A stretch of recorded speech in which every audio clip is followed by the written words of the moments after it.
Louisiana is still recovering after Hurricane Laura struck last week, and some firefighters from Jacksonville are among those helping repair homes there. On your side's Kaylee Tracy talked with them as they repaired a home in Lake Charles. That's one of the hardest hit spots.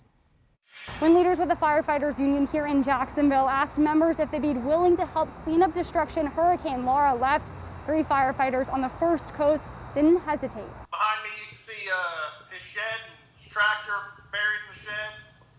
See his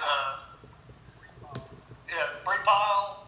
This home Jacksonville Fire and Rescue Department firefighters are fixing in Louisiana, it's a fellow firefighters. We're on a roof north of Lake Charles for this firefighter's home that's got the roof blown off of it.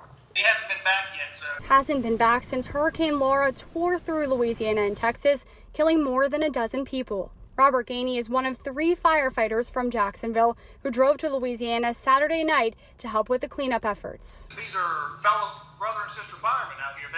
They're doing their jobs, and having us out here to help them even a little bit, it can take their minds off of this problem and allow them to do their work. And that's important. But they do it for us. If it was us that got hit, they'd be coming to help us.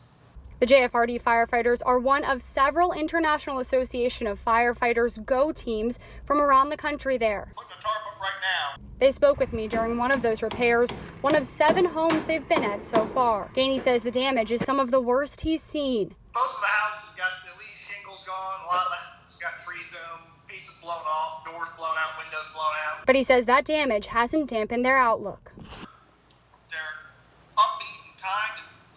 It's really remarkable how positive they've been since we've been down here. It really is. It's a pleasure to help. Gainey says they'll be in Lake Charles for as long as they need. Reporting in Jacksonville, Kaylee Tracy, First Coast News on your side.